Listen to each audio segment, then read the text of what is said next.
এই জন্য নবী আলাইহিস সালাতু ওয়াস সালাম বলতেছেন, ও আমার সাহাবায়ে কারাম, তোমরা মোটা তাজা জানোয়ার খরিদ করে তোমরা কুরবানি করো, মোটা তাজা। আর আমরা তো বাজারে যাইয়া দেখা যায় একটু ছোট কোনটা পাওয়া যায়, দাম কোনটার কম পাওয়া যায়, একটু শুকনা মুকনা পাওয়া যায়।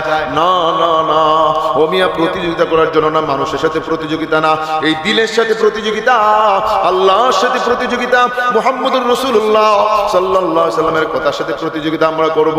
রাসূল বলছে সেজন্য করব, আল্লাহর হুকুম হয়েছে সেজন্য করব।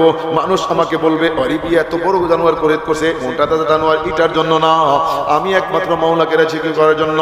রাসূল যেহেতু বলছে আযিমু দুহায়াকুম ফা ইন্নাহা আলা সিরাতে মাতায়াকুম, নবী আলাইহিস সালাতু ওয়াস সালাম বলতেছেন, ও আমার সাহাবায়ে কেরাম শুনো, তোমরা মোটা তাজা জানোয়ার খরিদ করো কেন? কেন করব? আল্লাহ রাসূল বলতেছেন, এই মোটা তাজা জানোয়ার যারা কুরবানি করবা, এই যা কুরবানির জানোয়ারটাই হবে তোমার জন্য ফুলসিরাতের ব্রিজ পার হওয়ার জন্য সাওয়ারি। যেই ফুলসিরাতের ব্রিজ, কোন রওয়ায়াতে আসে ৩০,০০০ বছরের রাস্তা, কোন রওয়ায়াতে আসছে আল্লাহ ১৫০০ বছর ও মিয়া যাতায়াতের রাস্তা।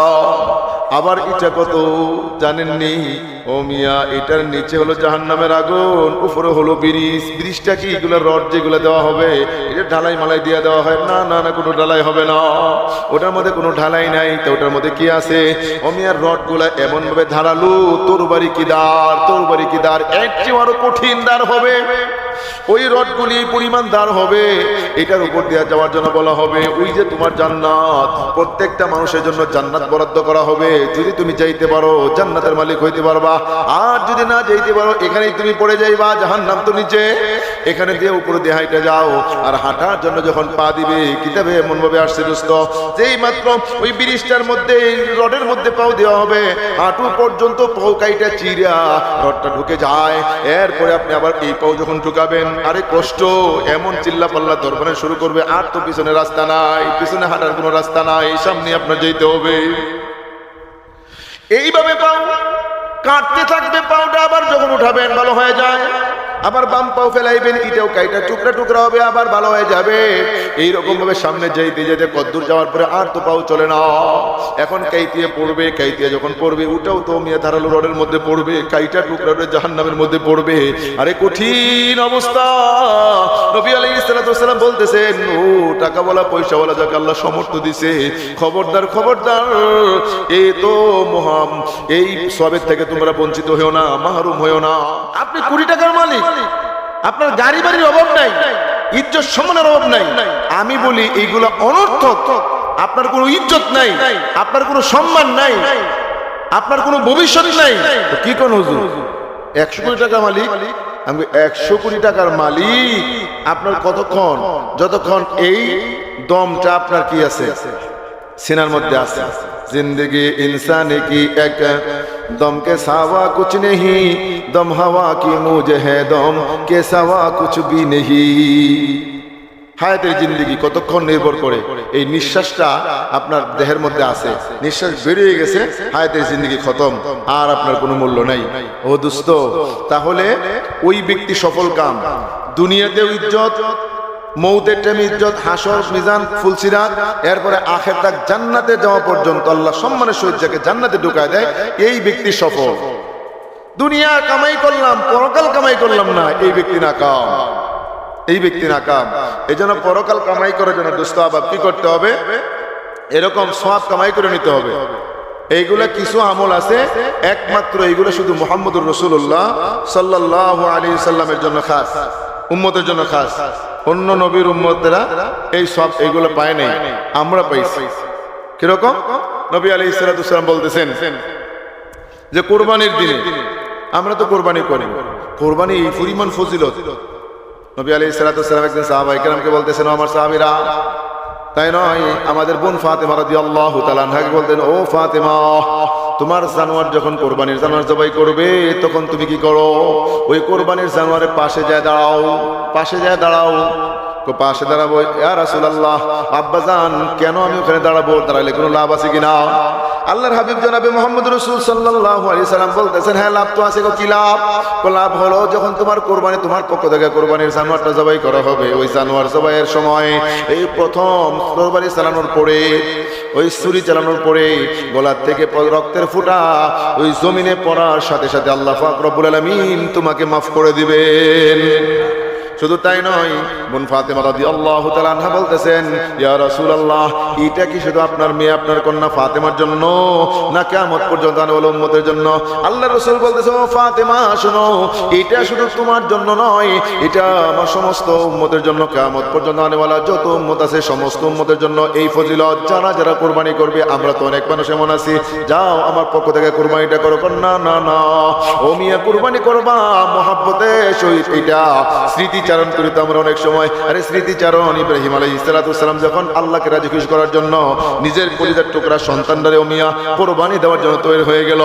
আর আমি আর আমি তো অনেক সময় বাজারে যাইয়া চিন্তা ভাবনা করি কোনটা কিনবো। মালের এই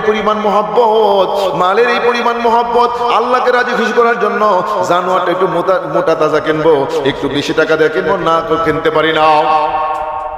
ওই জায়গায় আল্লাহর বান্দা ইব্রাহিম আলাইহিস সালাম, আল্লাহর খলিল কেমন পরীক্ষা দিলেন দোস্ত, একটু চিন্তা ভাবনা করে দেখেন না।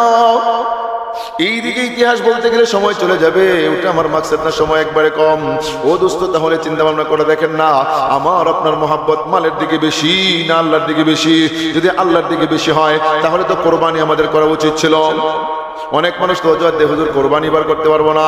তো কেন করতে পারবো? এবার ঋণ আছে, দাঁড় কর্য করে কি কোরবানি হয় কিনা? এই জন্য কিছু মাসলা মাসাইল জানা দরকার। উলামায়ে কেরাম যখন বয়ান করে, অথবা এমনিতে পার্শ্ববর্তী যারা উলামায়ে কেরাম আছে এদের কাছে বসবেন, ওদের কাছে শুনবেন, জানবেন, তাহলে ইসলাম মানা সহজ হয়ে যায়। কুরবানি জানোয়ার শুধু এটাই নয়, নবী আলাইহিস সালাম বলে দেন, যখন তোমার পক্ষ থেকে কোরবানিটা জবাই করা হবে, সম্ভব যদি হয় তোমার কোরবানি নিজের হাতে জবাই করো। হুজুর কেমনে করব? ভয় তো লাগে, যদি আপনি না পারেন, সাহস না হয়, তাহলে মসজিদের ইমাম সাহেবকে দিয়া, না হয়তো একজন জান্নেওয়ালা ব্যক্তি দিয়া কোরবানি জবাই করার কিছু মাসাইল আছে, এইগুলো যদি তার জানা থাকে, ইলমটা তার থাকে, তাহলে আপনি ওই জানোয়ার ওই ব্যক্তি দিয়ে জবাই করাবেন। যে কোরবানির জানোয়ারটা জবাই করতেছি, দেওয়া যায় না, হাত পায়ের রক কাটা যায় না, কোরবানি বাতিল হয়ে যাবে। অনেক সময় আমরা কি করি, কোরবানির জানোয়ার জবাই করে ফেলাইছি, ওই মুসার আসছে, নাহলে কষায় আসছে, নয়তো কোনো চামড়া কিননেওয়ালা লোক আসছে, জানোয়ার জবাই করিয়া সিলার আগে চামড়া বিক্রি করে জায়েজ নাই। অনেকে চামড়া চালায় 500 টাকা 200 টাকা দেয়া হয়ে যাইতেছে। এই মুসারের ব্যবসার জন্য আপনার কোরবানি বাতিল করবেন? আমার কুরবানির চামড়া সিলা শেষ হইব, এরপর আমি বিক্রি করব, এর আগে বেচবেন নি? নাই। তাই নয়, নবী আলাইহিস সালাম বলতেছেন, এই কোরবানির জানোয়ার কোরবানির দিনে কোরবানি করা ব্যতীত আল্লাহর কাছে অন্য কোনো আমল এত পছন্দ না, আল্লাহ এই পরিমাণ খুশি হয়ে যায়, এই পরিমাণ পছন্দ ওই ব্যক্তিরে করে, ওই লোকটা যদি অন্য গুনার কাজও করে ফেলায়, আর কোরবানি যদি নিজের হাতে করতে থাকে, নিজের হাতে গোশত বানায়, এমন মানুষ আছে না নাই? দেখবেন গোশত কাটার দ্বারা, কোবানোর দ্বারায় এই গোশতের রক্ত, হাড্ডির তেল চর্বি, ওই ক্যালসিয়াম দিয়া দেখবেন পুরা শরীর চেহারায় পরিবর্তন হয়ে যায়, কাপড় চোপড় একবারে লাল নীল হয়ে যায়। এই যে একটা অবস্থা হয়ে যায়, নবী আলাইহিস সালাম বলেন, আল্লাহ পাক রব্বুল আলামিন ওই ব্যক্তির এই দৃশ্য দেখে এই পরিমাণ খুশি হয়ে যায়, ওই ব্যক্তির শরীরের অঙ্গ প্রত্যঙ্গের মধ্যে যেই জায়গার মধ্যে আল্লাহর হুকুম, রসুলের তরিকা, ইব্রাহিম আলাইহিস সালামের স্মৃতি এবং আদম আলাইহিস সালামের হুকুম, এইগুলি মানার জন্য যখন নিজেই কোরবানি করলো একমাত্র লিল্লাহ, আল্লাহর জন্য যদি কোরবানিটা হয়ে যায়, এই কোরবানির রক্ত, গোশত, ক্যালসিয়াম শরীরের যেই জায়গার মধ্যে পড়ছে, এই লোকটা কোনো আমল কমতির কারণে, গুনার কারণে যদিও জাহান্নামী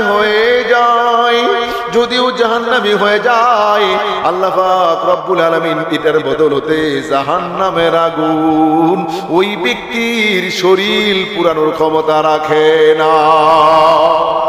ও দোস্ত, এই জন্যই কোরবানির জানোয়ার লালন পালনকারী যতদিন আপনি পালন করবেন, ততদিন ও মিয়া নফলের সওয়াব পেতে থাকবেন, নফল আমলের সওয়াব পাবেন। আল্লাহর হাবিব বলেন, মা আমিলা ইবনু আদম من عمل يوم النحر أحب إلى الله من إحراق الدم وإنه ليأتي يوم القيامة بقرونها وأشعارها وأزلافها وإن الدم ليقع من الله بمكان أن يقع بالأرض فتيبوا بها نفسا আল্লাহর হাবিব জনাবে মুহাম্মদ রাসূল সাল্লাল্লাহু আলাইহি ওয়াসাল্লাম হাদিসে পাকের মধ্যে বয়ান ফরমান, ও আমার উম্মতরা শোনো, কুরবানির দিনে কুরবানি করা ব্যতীত আল্লাহর কাছে এত প্রিয়, এত ভালো, এত দামি আর কোনো ইবাদত নাই। কুরবানি শুধু কুরবানি। কুরবানির দিন কুরবানি যে ব্যক্তি করবে, নবী আলাইহিস সালাতু ওয়াস সালাম বলতেছেন আল্লাহ তার প্রতি রাজি খুশি হয়ে যায়। আর শুধু তাই না, বিকুরুনিহা ওয়া শারিহা ওয়া আজলাফিহা ওয়া ইন্নাদ দাম লা ইয়াকাউ মিনাল্লাহি বিমাকানিন আইয়াকা বিল আরদি ফাতিবু বিহা নাফসা। আল্লাহর হাবিব জনাবে মুহাম্মদ রাসূল সাল্লাল্লাহু আলাইহি সাল্লাম এই কুরবানির ফজিলত বয়ান করতে যাইয়া এমন ভাবে উৎসাহ উদ্দীপনা আমাদের মধ্যে সৃষ্টি করে দিলেন। আল্লাহ রাসূল বলে দেয়, হাসরের ময়দানে যখন বান্দার নেকের বদিগুলি মিজানে পাল্লায় উঠানো হবে, নেকের বদিগুলি মিজানে পাল্লায় উঠানো হবে, ঘটনাক্রমে নেকির পাল্লা হালকা হয়ে গেল, গুনার পাল্লা বাড়ি হয়ে গেল। আল্লাহ পাক রব্বুল আলামিন বান্দাকে মন চায় মাফ করে দিবেন, মন চায় মাফ করে দিবেন, কিন্তু কোনো সুযোগ নাই। কেমনে মাফ করবেন? নফল ইবাদত বন্দিকে উঠাইলেন, সুন্নত উঠাইলেন, আর যতদূর ইবাদত বন্দিকে আছে সব একত্রিত করার পরে এরপরে নাজাত পায় না। নবী আলাইহিস সালাতু ওয়াস সালাম বলেন, আল্লাহ পাক রব্বুল আলামিন ওই টাইমে বলবে, ও ফেরেশতারা, আমার এই বান্দা কি কুরবানি কোন সময় করছে কিনা দেখো না। কুরবানি করছিনি? কয় ইয়া রাসূলুল্লাহ, কুরবানি করছিনি। সাহাবায়ে কেরামের কাছে নবী আলাইহিস সালাতু ওয়াস সালামের কাছে সাহাবায়ে কেরাম জানলেন। কেমনে জানলেন? আল্লাহ পাক ওই ফেরেশতাকে বলবে, ফেরেশতা দেখো আমার এই বান্দা কোনোদিন কুরবানি করছে কিনা। দেখে কুরবানির আমলনামা উঠায় দেখে, হ্যাঁ কুরবানি তো করছে। তো কুরবানি করলে এই কুরবানির জানোয়ার তো জবাই করে খায়া ফেলাইছে, গোশত তো আমরা আপনারা খায়া ফেলাইলাম, কুরবানির গোশতের হাড্ডি খাইনি।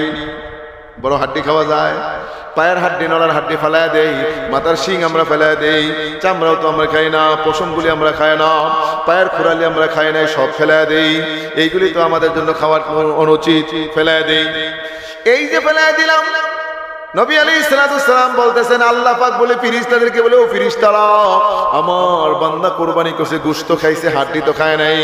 এই কুরবানির গরুর হাড্ডি কোথায় আছে দেখো, গরুর শিং কোথায় আছে দেখো, গরুর পায়ের খোরালি কোথায় আছে দেখো।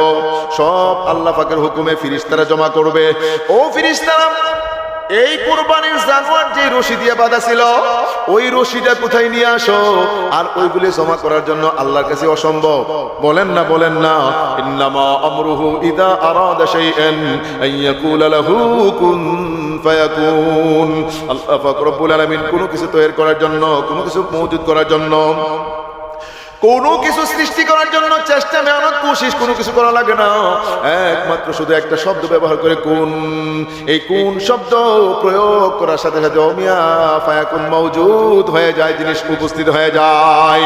তাহলে আল্লাহ বলে, রশি কোথায়? রশিও তো আনছে, এখন রশি আনছুনি কো আনছি। আল্লাহ পাক বলে, ফেরেশতারা, এই কুরবানির জানোয়ার যেই ছুরি দিয়ে জবাই করছে, ছুরিটা আনো। ছুরিটা আনা হবে, যেই সাপারে দিয়ে, কুড়াল দিয়া হাড্ডি কাটছে, গোশত কাটছে, এইগুলি জমা করো। এরপরে বলা হয়েছে চাকু দিয়া চামড়া চুলাইছে, এইটা আজকে জমা করো। সব কিছু যখন ফেরেশতার মাধ্যমে আল্লাহ পাক রব্বুল আলামিন জমা করলেন, এখন দুস্থ অবস্থা কি? এইগুলি কেন? এখন ফেরেশতা বলে, আই বলে আলাহি রব্বুল আলামিন, কুরবানির জানোয়ারের এত কিছু জমা কেন করলেন, কেন করাইলেন? আল্লাহ পাক বলতেছে, ও ফেরেশতা, আমার এই বান্দা একমাত্র আমি মাওলাকে রাজি খুশি করার জন্য, আমার দোস্ত খলিলুল্লাহ ওই স্মৃতি চারণ করার জন্য এই কুরবানি করছে, আমার বন্ধু মুহাম্মদুর রাসূলুল্লাহ আদর্শ বাস্তবায়ন করার জন্য। আমার আদি পিতা আদম আলাইহিস সালাম, পয়গম্বর আদম সফিউল্লাহ, উনার স্মৃতি চারণ করার জন্য কুরবানি যখন করলো, আমি মাওলাকে রাজি খুশি করার জন্য, ওই দিন আমারে খুশি করার জন্য কুরবানি করছে। কুরবানির দৃশ্য হলো এই, কিন্তু তার অন্য কোনো কিছু আমলের দ্বারায় এখন তো জাহান্নামী হয়ে যায়। আর এই অবস্থা তার মনটা ব্যস্ত হবে, বেজার হবে, আমি আল্লাহরে খুশি কইরা সে বেজার হবে। এটা তো হতে পারে না, এটা তো হতে পারে না। সেজন্য আমি আল্লাহ তারে খুশি করতে চাই। খুশি করতে চাই তো কি করব? আল্লাহ পাক বলতেছে ফেরেশতারা যাও, এই যা কিছু এখানে জড়ো করলাম এই সব কিছু আমার এই বান্দার আমল নামার নেকের পাল্লায় আমলের সাথে দিয়া ওজন দিয়া দাও। সেই মাত্র দোস্ত এই কোরবানির জানোয়ারের লোম পশম শিং তারপরে ওই পায়ের কুড়ালি হাড্ডি দাও কুড়াল কুসুরি যা কিছু আছে সব যখন আল্লাহ পাকের হুকুমে ফেরেশতা ওই মিজানের পাল্লায় নেকের সাথে ওজন দিয়ে দিবে, সাথে সাথে নেকের পাল্লা বাড়ি হয়ে যাবে, গুনার পাল্লা হালকা হয়ে যাবে। আল্লাহ পাক রব্বুল আলামিন ঘোষণা দিয়ে দেয়, ও জাহান্নামের ফেরেশতারা চলে যাও, রহমতের ফেরেশতা জান্নাতের ফেরেশতারা আমার বান্দাকে নিয়ে সসম্মানে জান্নাতের ভিতরে ঢুকাইয়া দাও। এই জন্য নবী আলাইহিস সালাম বলতেছেন, ও আমার সাহাবায়ে কারাম তোমরা মোটা তাজা জানোয়ার খরিদ করে তোমরা কুরবানি করো, মোটা তাজা। আর আমরা তো বাজারে যাইয়া দেখা যায় একটু ছোট কোনটা পাওয়া যায়, দাম কোনটার কম পাওয়া যায়, একটু শুকনা মুকনা পাওয়া যায়। না না না, ও মিয়া প্রতিযোগিতা করার জন্য না, মানুষের সাথে প্রতিযোগিতা না, এই দিলের সাথে প্রতিযোগিতা, আল্লাহর সাথে প্রতিযোগিতা, মুহাম্মদুর রাসূলুল্লাহ সাল্লাল্লাহু আলাইহি সাল্লামের কথার সাথে প্রতিযোগিতা আমরা করব। রাসূল বলছে সেজন্য করব, আল্লাহর হুকুম হয়েছে সেজন্য করব। মানুষ আমাকে বলবে অরিবি এত বড় জানোয়ার খরিদ করছে, মোটা তাজা জানোয়ার, এটার জন্য না, আমি একমাত্র মাওলাকে জিকির করার জন্য। রাসূল যেহেতু বলছে আজিমু দহায়াকুম ফা ইন্নাহা আলাস সিরাতে মাতায়াকুম, নবী আলাইহিস সালাতু ওয়াসালাম বলতেছেন, ও আমার সাহাবায়ে কেরাম শুনো, তোমরা মোটা তাজা জানোয়ার খরিদ করো কেন করব? আল্লাহ রাসূল বলতেছেন, এই মোটা তাজা জানোয়ার যারা কুরবানি করবা, এই যা কুরবানির জানোয়ারটাই হবে তোমার জন্য ফুলসিরাতের ব্রিজ পার হওয়ার জন্য সওয়ারি। যেই ফুলসিরাতের ব্রিজ কোন রওয়ায়াতে আসে 30,000 বছরের রাস্তা, কোন রাওয়ায়াতে আসছে আল্লাহ 1500 বছর ওমিয়া যাতায়াতের রাস্তা। আবার এটা কত জানেননি? ওমিয়া এটার নিচে হলো জাহান্নামের আগুন, উপরে হলো ব্রিজটা কি এগুলো রড যেগুলো দেওয়া হবে, এটা ঢালাই মালাই দিয়ে দেওয়া হয় না, না না কোনো ঢালাই হবে না, ওটার মধ্যে কোনো ঢালাই নাই। তো ওটার মধ্যে কি আছে? ওমিয়ার রড গুলা এমন ভাবে ধারালো, তরবারি কি দার এর চেয়ে আরো কঠিন দার হবে, ওই রডগুলি পরিমাণ দার হবে, এটার উপর দিয়ে যাওয়ার জন্য বলা হবে ওই যে তোমার জান্নাত, প্রত্যেকটা মানুষের জন্য জান্নাত বরাদ্দ করা হবে। যদি তুমি যাইতে পারো জান্নাতের মালিক হইতে পারবা, আর যদি না যাইতে পারো এখানেই তুমি পড়ে যাইবা, জাহান্নাম তো নিচে, এখানে দিয়ে উপরে দিয়ে হাইটা যাও। আর হাঁটার জন্য যখন পা দিবে, কিতাবে এমন ভাবে আসছে দোস্ত, যেই মাত্র ওই ব্রিজটার মধ্যে রডের মধ্যে পাও দেওয়া হবে, হাঁটু পর্যন্ত পাও কাইটা চিরা রডটা ঢুকে যায়, এরপরে আপনি আবার এই পাও যখন ঢুকাবেন, আরে কষ্ট, এমন চিল্লা পাল্লা দরবারে শুরু করবে, আর তো পিছনে রাস্তা নাই, পিছনে হাঁটার কোনো রাস্তা নাই, সামনে আপনার যেতে হবে। এইভাবে পাও কাটতে থাকবে, পাওটা আবার যখন উঠাবেন ভালো হয়ে যায়, আবার বাম পাও ফেলাইবেন, এটাও কাইটা টুকরা হবে, আবার ভালো হয়ে যাবে। এইরকম ভাবে সামনে যাইতে যেতে কদ্দূর যাওয়ার পরে আর তো পাও চলে না, এখন কাইতিয়ে পড়বে, কাইতিয়ে যখন পড়বে ওটাও তো মিয়া ধারালো রডের মধ্যে পড়বে, কাইটা টুকরা জাহান্নামের মধ্যে পড়বে। আরে কঠিন অবস্থা। নবী আলাইহিস সালাতু ওয়াসালাম বলতেছেন, ও টাকা বলা পয়সা বলা যাকে আল্লাহ সমর্থ দিছে, খবরদার এই তো এই সবের থেকে তোমরা বঞ্চিত হয়েও না, মাহরুম হয়েও না। যাদেরকে আল্লাহ দান করছেন, মালের ওয়াসাত দান করছেন, তারা কুরবানি অবশ্যই করবেন, কুরবানি করতে হবে। রাসূল সাল্লাল্লাহু আলাইহি ওয়াসাল্লাম বলতেছেন, আসিমু দুহায়াকুম ফা ইন্নাহা আলা সিরাতি মাতায়াকুম, তোমরা মোটা তাজা জানোয়ার খরিদ করো কেন করবা? এই কুরবানির জানোয়ার তোমার জন্য ফুলসিরাতের যানবাহন সওয়ারি হবে, এই জন্য মোটা তাজা জানোয়ার ওই জন্য খরিদ করতে হবে, মানুষকে দেখানোর জন্য না। উমুকে বলবে আরে এত বড় জানোয়ার এই মহল্লার মধ্যে সে 1 লক্ষ টাকা দিয়ে কিনছে, না আমি 2 লাখ টাকা দিয়ে কিনতে হবে, তার চেয়ে পয়সা কেমন কম আছে কিনা? খবরদার কানটা না কান তওবা করেন। এটা মানুষকে রাজি খুশি করার জন্য না, মানুষের কাছ থেকে ইজ্জত সম্মান পাওয়ার জন্য না, এটা একমাত্র করব মাওলাকে রাজি খুশি করার জন্য, আর জাহান্নাম থেকে বাঁচার জন্য, জান্নাতে যাওয়ার জন্য, আর পরকালে আমি নেকের বল্লা বাড়ি হওয়ার জন্য কুরবানি একমাত্র ইবাদত মনে করে করব, অন্য কোনো কিছু না। রাসূল বলেন কুরবানি করার সমর্থ আছে মান ওয়াজাদা সাআতান লিআন ইউদহি ফালাম ইউদহি ফালা ইয়াহদার মুসাল্লানা আও কামা ক্বালা নবী আলাইহিস সালাতু ওয়াস সালাম। আল্লাহর রাসূল বলেন কুরবানি করার সামর্থ্য আছে, কুরবানি করলো না। আছেন এরকম মানুষ, হুজুর এইবার কুরবানি করতে পারবো না, এইবার আমার ঋণ, এইবার আমার অভাব, এইবার করে যায় না, এবারে করবো না। দোস্ত রাসূল কি বলছে দেখেন, قال رسول الله صلى الله عليه وسلم من وجد سعة لأن يضحي فلم يضحي فلا يحضر مصلنا। রাসূল বলেন কুরবানি করার সামর্থ্য তোমার আছে, কুরবানি তুমি করলা না, খবরদার আমার ওই উম্মত যেন আমার ঈদগাহে না আসে, ঈদের নামাজ পড়তে যায় না। চিন্তা করছেন নি, ঈদের নামাজ পড়বার নিষেধ করছে রাসূল আপনারে, কুরবানি করবেন না, ঈদের নামাজ পড়বে যাবেন কেলে, এটা রাসূল বলছে, আমি বলি নাই। আমার সাথে রাগ করেন না। আল্লাহর হাবিব বলতেছে মান ওয়াজাদা সাআতাল্লি আন ইউদহি ফালাম ইউদহি ফালা ইয়াহদার মুসাল্লানা, যেই ব্যক্তির কুরবানি করার সামর্থ্য আছে কুরবানি করলো না, সে যেন আমার ঈদগাহে না আসে, সে যেন আমার ঈদগাহে না আসে। তার জন্য কোনো পুরস্কার নাই, তার জন্য কোনো বাজেট নাই, আল্লাহ ওই ব্যক্তির প্রতি নারাজ। কারণ ঈদের দিনে রক্ত প্রবাহিত করা ছাড়া, ও মিয়া কুরবানি করা ছাড়া আল্লাহর কাছে অন্য কিছু এত বেশি মজা নাই, এত বেশি ভালো লাগে না। আল্লাহ পাক খুশি হয় কুরবানি করলে, এই জন্য কুরবানি সে করলো না, সেই জন্য আমার ঈদগাহে না আসে। আল্লাহ যারা ভালোবাসে না, আমি রাসূলও তারা ভালোবাসি না, এই জন্য রাসূল বলে খবরদার তুমি আসবে না, তুমি আসবে না ঈদগাহে। তা আমাদের সমাজেও কিছু আছে, একজনকে হুজুর কর্জ করে কুরবানি হয়। এত ফজিলত শোনার পরে সাহাবাই কেরামতে কিছু গরিব গোরা সাহাবাই কেরাম আছে, যারা গরিব গোরা সাহাবাই কেরাম আছে, ওমিয়া ওদের চেহারার রং পরিবর্তন হয়ে যায়। আরে দিলে দিলে মন তামান্না আরজু থা কে নিকলে দম তোমারে সামনে, তুম হামারে সামনে হো হাম তোমারে সামনে।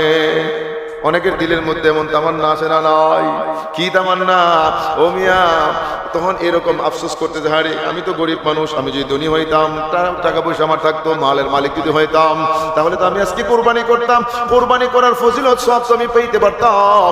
আরে রং যখন পরিবর্তন হয়ে যায়, নবী আলাইহিস সালাতু ওয়াস সালাম তাকাইলেন, ও সাহাবীরা কি ব্যাপার, তোমাদের চেহারার রং পরিবর্তন কারণ কি?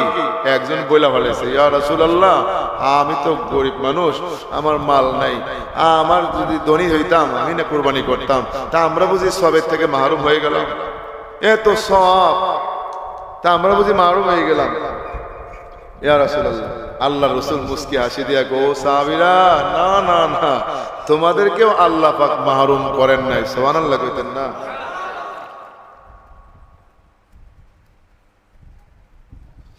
আল্লাহ, তাহলে কোরবানি করব না, কোরবানির সব পাবো কেমনে? আল্লাহর হাবিব জনাবে মুহাম্মদ রাসূল সাল্লাল্লাহু আলাইহি ওয়াসাল্লাম বলতেছেন, ও আমার সাহাবায়ে কেরাম শোনো, যাদের কোরবানি করার সামর্থ্য নাই কোরবানি তোমরা করতে পারবে না। কোরবানি করলে কবুল হইলে যে পরিমাণ সওয়াব তোমাদের সবের অধিকারী হইতা, এই পরিমাণ সওয়াব তোমরাও পাইবা। কেমনে পাইব? আল্লাহর হাবিব বলেন, শোনো তাহলে তোমরা কুরবানির চাঁদ মানে জিলহজ মাসের চাঁদ যেই দিন উঠবে, জিলহজ মাসের চাঁদ উঠার আগেই তোমার হাত পা নখ কেটে ফেলাও, মুখ ছাড়া ফেলাও, চুল খাটো করো, জেরানা বগলের তল যা কিছু দরকার সব তুমি পরিষ্কার করে ফেলাও। এই যেই দিন কুরবানির চাঁদ মানে জিলহজ মাসের চাঁদ উঠবে, এই দিন উড়ার থেকে নিয়ে ঈদের দিন পর্যন্ত, কুরবানির দিন পর্যন্ত হাত পায়ের নখ কাটতে পারবা না, মুখ ছাড়তে পারবা না, মাথার চুল কাটতে পারবা না, জেরানা বগলের তল পরিষ্কার করতে পারবা না, একবারে সব বন্ধ করে দিবা, এলোমেলো চুল অবস্থায় এভাবে থাকবা। যেই দিন কুরবানির দিন ঈদের নামাজ পড়ার পরে কোরবানি যখন তুমি মানুষেরা কোরবানি করবে, তুমি ঈদের নামাজ পড়া ইশা, ওই দিন তুমি হাত পায়ের নখ কাটো, মাথার চুল কাটো ছাড়াও, এবং তোমার মুখ ছাড়াও, দাড়ি এক মুষ্টির বেশি হইলে কাটো, এরপরে দুস্থ জেরানা বগলের তল পরিষ্কার করো। পয়গম্বর আলাইহিস সালাতু ওয়াস সালাম বলে দেয়, ও সাহাবায়ে কেরাম কিয়ামত পর্যন্ত আনে বলে উম্মতেরা, এই আমলটা তোমাদের জন্য আল্লাহ পাক রব্বুল আলামিন পুরা কবুলিয়ত কুরবানির সব তোমাদের আমলনামায় দিয়ে দিবে। এখন তো ওই গরিব সাহাবায়ে কেরামরা বড় খুশি হারে, মাল খরচ করা লাগবে না, কোরবানির সব তো ভাই বললাম অনেক সব পাবো, অনেক সব পাবো। এমন টাইমে ধনী সাহাবায়ে কেরাম বলে, ইয়া রাসূলুল্লাহ মাগনা মাগনা সব তারা নিয়ে যাবে, এটা কি শুধু তাদের জন্য এই বিধানটা, না আমরাও যদি আমলটা করি আমরাও পাবো কিনা? নবী আলাইহিস সালাতু ওয়াস সালাম বলতেছেন, ও আমার সাহাবায়ে কেরাম শোনো, শুধু তোমরা না কিয়ামত পর্যন্ত আনেওয়ালা গরীব ধনী এটার মধ্যে কোনো পার্থক্য নাই। যারা এই আমলটা করবে তারাই কবুলিয়ত কুরবানির সওয়াব পাবে। সুবহানাল্লাহ। তাহলে আমরা এই আমলগুলি করার চেষ্টা করব। এই কথা শোনার পর হায়রে কোরবানি করলে এত লাভ, এত সওয়াব, কি হবে? এই মুলসিরাতের ব্রিজ পার হওয়া যায়, নেকের পাল্লায় ওজন দেওয়া হয়, নেকের পাল্লা ভারী হবে। তো আমাদের আম্মা জান আয়েশা সিদ্দিকা রাদিয়াল্লাহু তাআলা আনহা বলতেছেন, ইয়া রাসূলুল্লাহ, কোরবানি যে করব এই মুহূর্তে তো আমার কাছে কোনো টাকা পয়সা নাই, আমি কি কর্জ করে ঋণ করে কোরবানি করতে পারবো? করলে কি হবে? আল্লাহ রাসূল বললেন, হ্যাঁ, একবার দুইবার না, তিনবার বললেন। সুবহানাল্লাহ। কোন না, কর্জ করে ঋণ করে কোরবানি তুমি করো, এই কোরবানির ঋণ কর্জ পরিশোধ করার জিম্মাদার আল্লাহ নিজে। জোরে কোন সুবহানাল্লাহ। এমনি অন্য কোনো কাজের জন্য আপনি ঋণ করলেন, ধার করলেন, ওটা আপনার ফিকির করা লাগবে, কষ্ট করা লাগবে। আর কোরবানির জন্য আপনার কাছে অর্থ নাই, টাকা নাই কোরবানি করার, আপনি কোরবানির জন্য যে টাকাটা কর্জ করবেন, ঋণ করবেন, এটা রাসূল বলতেছেন এই ঋণ পরিশোধ করার এই দায়িত্ব হলো আল্লাহ। আপনার মাধ্যমেই করাবে, আপনার কোনো পেরেশানি লাগবে না। কোত্থেকে আল্লাহ কেমনে করায় দিবে, আপনি নিজেও টার পাইবেন। এই জন্য দোস্ত আবাব, এই কোরবানি করাটা জরুরি। অনেকে কি করে, এই বছর কোরবানি করব না, আকিকা করব। কোরবানির সাথে আকিকা অনেকেই প্রশ্ন করে। কোরবানির সাথে আকিকা জায়েজ আছে, না করা উত্তম। জায়েজ আছে, সব কাজ জায়েজ করা ঠিক না। জায়েজ থাকলে এটা কাজ করা যায় না। কথা বুঝছেন নি? এই জন্য জায়েজ আছে, না করা উত্তম। তো কেন? এটা আমরা জায়েজ করতে করতে এমন একটা পর্যায়ে চলে গেছে যে আকিকা আমরা এই কোরবানির সাথে করি। কোরবানি এবার বাদ, এবার আকিকা করব, সামনে বছর কোরবানি দেব, আপনি গুনাহগার। রাসূল বলেন, তোমার কোরবানি করার সমর্থ আছে, কোরবানি করলা না, অথবা এই মুহূর্তে টাকা তুমি ধার করছো, পাও নাই, ভালো করে বুঝেন। প্রথম দিন কোরবানি কোন দিন, কয়দিন করা যায়? 10, 11, 12, 3 দিন। এই 3 দিনের মধ্যে যদি আপনার হাতে টাকা চলে আসে, জানোয়ার খরিদ করে কোরবানি করবেন, বুঝেন। আর আপনার কাছে টাকা আসে নাই, কিন্তু আপনি 3 দিন পরে যদি আপনার হাতে টাকা আসে, তাহলে কোরবানির জানোয়ার খরিদ করার যেই পরিমাণ টাকা, কোরবানি করলে যেই পরিমাণ টাকা আপনার যায়, এই পরিমাণ টাকা আল্লাহ রাস্তায় সদকা করে দেওয়ার জন্য রাসূল বলছেন। দেননি কেউ? তাহলে আপনি কোরবানি এখন টাকা নাই, টাকা আপনার নাই, কোরবানি করতে পারবেন না। 1 সপ্তাহ পরে, 2 মাস পরে টাকা হইব, ওই সময় আপনি 50,000, 1 লাখ টাকা যদি আপনি আল্লাহ রাস্তায় সদকা করা লাগবে, না হলে আপনি অপরাধী, আপনি পাপী, আপনার জবাবদিহিতা আছে হাসরের ময়দানে, আল্লাহ পাক আটকায় দিবে কোরবানির জন্য। এখন কোরবানির সাথে আকিকা যে করবেন, এই মাসালাকে বলি নেই, বলা দরকার। আকিকা 7 দিনের দিন করা সুন্নাত। 7 দিন পরে বাচ্চার জন্য যে আকিকা দিবেন, এটা মুস্তাহাব। করাও যা, না করাও তা, করাও যা, না করাও যা, খাওয়া যাবে। যেরকম আপনার এই যে কি কয়, খেজুরের রস দিয়া, এই যে মুড়ি দিয়া নাড়ু দেখছেন নি বানায়, যে মহিলারা পানি রাখছে, আমি ছোটবেলায় দেখছি, ওই আপনার রস ঢেলা, তারপর এটা মুড়ি দিয়ে দেখবেন তাড়াতাড়ি কি করে, এটার মাখা, এরপর উঠাইয়া হাত ভিজাইতেছে আর তাড়াতাড়ি ডলতেছে। কেন? এইটা একটু সময়, যদি বেশি সময় থাকে তো ওই কড়াইয়ের মধ্যে পুরাটা জৈমা যাবে। সময় থাকতে কি করা লাগবে, এটারে মুয়া বানাইতে হবে, আর নাহলে ওইটাই মুয়া হয়ে যাবে। তখন এটা খাওয়া যাবে, কিন্তু মুয়া হয় নাই, রস দিয়ে মুড়ি খাইলে। আকিকা 7 দিনের দিন করা সুন্নত, সওয়াব, রাসূলের নির্দেশ। এই দিন করলে আকিকার যে লাভ ফজিলত পাওয়া যায়, বাচ্চার জন্য আল্লাহর পক্ষ থেকে যেই বিধিবিধান এবং যেই জিনিসগুলো আল্লাহর ওয়াদা আছে, এইগুলি আল্লাহ দেবে। 7 দিনের পরে আকিকা করাও যা, না করাও। তাইলে আপনি 7 দিনের পরে আকিকা মুস্তাহাবের জায়গায়, মুস্তাহাব বড় না ওয়াজিব বড়? ওয়াজিব কত বড়? 1,00,000 মুস্তাহাব এক পাল্লায় রাখলে অপর পাল্লার মধ্যে একটা নফল রাখলে নফলের পাল্লা বাড়ি। 1,00,000 নফল এক পাল্লায়, অপর পাল্লার মধ্যে একটা সুন্নত রাখলে সুন্নতের পাল্লা বাড়ি। 1,00,000 সুন্নত এক পাল্লায়, অপর পাল্লার মধ্যে একটা ওয়াজিব রাখলে ওয়াজিবের পাল্লা বাড়ি। 1,00,000 ওয়াজিব এক পাল্লায়, অপর পাল্লার মধ্যে একটা ফরজ, ফরজের পাল্লা বাড়ি। সুবহানাল্লাহ কোন না? তাহলে দোস্ত এই ওয়াজিব বাদ দিয়া আমরা মুস্তাহাব আদায় করি। ওয়াজিব ছুটে গেলে গুনাহ হয়, ওয়াজিবের কাজা আছে, মুস্তাহাব নফলের কাজা নেই। মুস্তাহাব নফলের কাজা নেই, ওয়াজিব গুরুত্বপূর্ণ।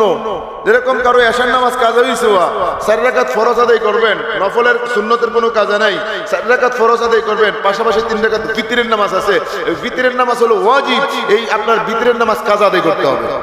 কেউ যদি ভিতর পড়লেন না, 4 রাকাত এশার নামাজ ফরজ পড়ছেন, এই ভিতর না পড়ার দ্বারা আল্লাহর দরবারে আপনি আসামি হইতে হবে, জবাবদিহিতে আছে, গুনাহ হবে, আযাব হবে। এজন্য কাজা নামাজ আদায় করতে গেলে ঈশার নামাজ কাজা হইলে ভিতর সহ আদায় করবে। আচ্ছা, বলতেছিলাম তো কোরবানি কয় শ্রেণীর জানোয়ার দিয়া কোরবানি করা জায়েজ? মাসলা করে দিলেন 3 প্রকার। 3 প্রকার জানোয়ার দিয়া কোরবানি জায়েজ, অন্য কোনো জানোয়ার দিয়ে কোরবানি জায়েজ নেই। এখন আল্লাহ ফেস বাচ্চা ঠিক জানেন হুজুর কোন কি, আমরা তো কত জানোয়ার দিয়ে কোরবানি করি। 3 শ্রেণীর মধ্যে 1 নম্বর হলো কি? উট। ভালো করে বুঝবেন, উট। এরপরে দুম্বা, এরপরে মহিষ। এই 3 শ্রেণীর জানোয়ার দিয়ে কোরবানি হালাল এবং কোরবানি বৈধ। আর অন্য জানোয়ার, তাহলে এখন আসেন মাসলা। উট তো গেল, মহিষের মধ্যে ওই গরু দাখিল। গরু মহিষের এক হুকুম, পুরুষ আর মহিলা হোক, ষাঁড় হোক, বলদ হোক, গাভী হোক, এই 3টার একই হুকুম। মহিষ আর গরু এটা এক। দুম্বার মধ্যে বেড়া এবং বকরি। বেড়া বকরি মানে ছাগল আর দুম্বা, এই 3টার এক হুকুম, এই 3টা এক শ্রেণী জানোয়ার। আর উট। এখন আসেন বয়সের সীমা রেখা নির্ধারণ। উটের বয়স হইতে হবে 5 বছর। 5 বছরের একদিন কম হলে কোরবানির ওয়াজিব আদায় হবে না। 5 বছর হইতে হবে পুরা, একদিন কম, এটা দিয়ে কোরবানি হবে না। ছাগল, বেড়া, দুম্বা 1 বছর হইতে হবে, 1 বছর ছাড়া কোরবানি হবে না। গরু মহিষ 2 বছর, গরু মহিষ 2 বছর, একদিন কম হলে হবে না। অনেকে শিংয়ের কথা কয়, শিং হয়েছে কিনা কোরবানির জন্য শিং শর্ত না, ওকে দাঁতছে কিনা কোরবানির জন্য দাঁত শর্ত না। গরুটা বকরি বেড়া দাঁতে নাই, 1 বছর পুরো হয়েছে ছাগল বেড়া, কোরবানি জায়েজ। গরু দাঁতে নাই, দাঁত হয় নাই, 2 বছর পুরো বয়স হয়েছে, এটা দিয়ে কোরবানি হালাল, কোরবানি হবে। কিন্তু গরুটা দাঁতছে, বয়স 2 বছর হয় নাই, কোরবানি হবে না। এই ভুল মাসলা দিয়া বাজার, গরু দাঁতছিনি দাঁতছিনি, আমরা দাঁত জিগেন কেন ভাই? তোমার গরু 2 বছর বয়স পুরা হইছিনি, এটা না জিজ্ঞেবেন আপনি। তোমার ছাগল বেড়া তোমার 1 বছর পুরা হইছিনি, এটা জিজ্ঞেস করবেন। এটা না জিজ্ঞেস করে দাঁতছে কিনা এইগুলা দেখেন, খবরদার এটি করবেন না।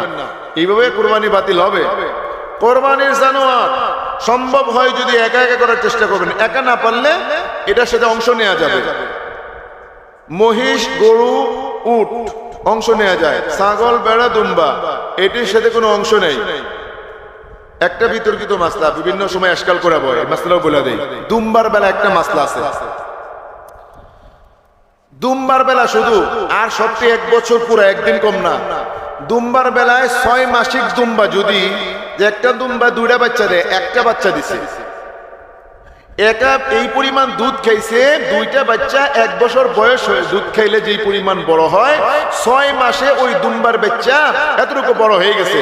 এখন 6 মাসের ওই দুম্বা দিয়া 1 বছরের দুম্বার সাথে ছাড়া হয়, কোনটা 6 মাস কোনটা বছর বোঝা যায় না, সমসাময়িক বোঝা যায়।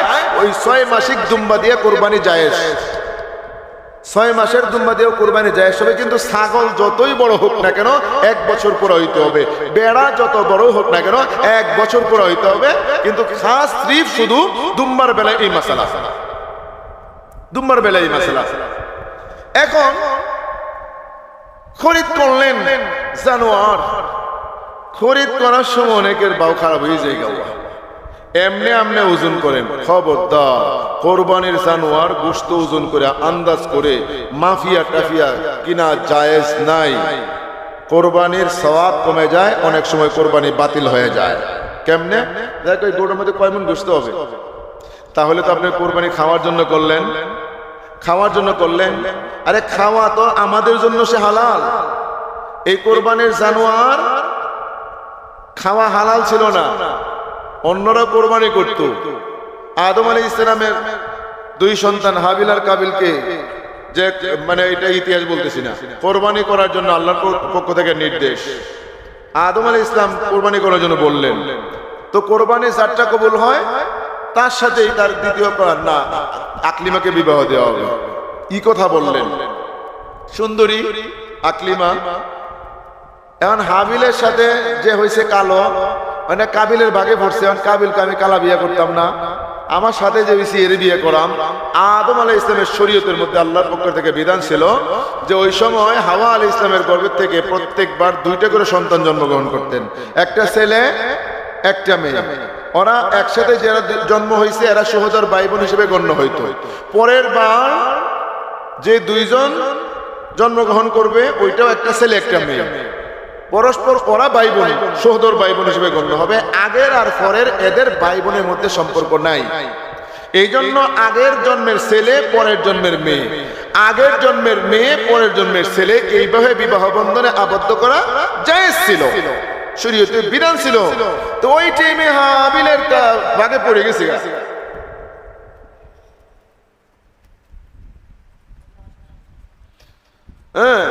পড়ে গেছে। তখন কোরবানি করতে বলল, যারটা কবুল হবে হে পাবে। এখন কোরবানি কবুল হবে কিনা আমরা জানি না।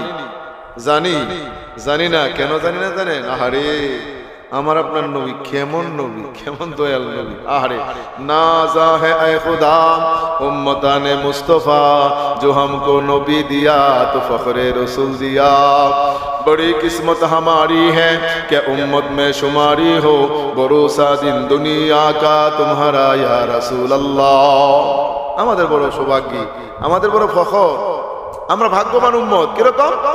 নবী আলাইহিস সালাতু ওয়াস সালাম আল্লাহর কাছে দোয়া করলেন, আল্লাহ আমার উম্মতরা কুরবানি করবে, আল্লাহ দুইটা আবেদন আমি আল্লাহ তোমার কাছে করি গো। একটা হলো আমার উম্মতের জন্য এই কোরবানির জানোয়ার যেটা জবাই করবে গো আল্লাহ, এই কোরবানির জানোয়ারের গোশত তাদের জন্য তুমি হালাল করে দাও, হালাল করে দিবা, এটা যেন আমার উম্মতেরা খাইতে পারে। এইটা হলো একটা। 2 নম্বর হলো কোরবানি যারা করবে, কোরবানিটা কবুল হইল কিনা আল্লাহ গো এটা তুমি গোপন রাখবা, এটা তুমি গোপন রাখবা। সরাসরি যদি প্রমাণ হয়ে যায়, কাটটা সুদের টাকার, কাটটা ঘুষের টাকা, কাটটা চুরির টাকার, কাটটা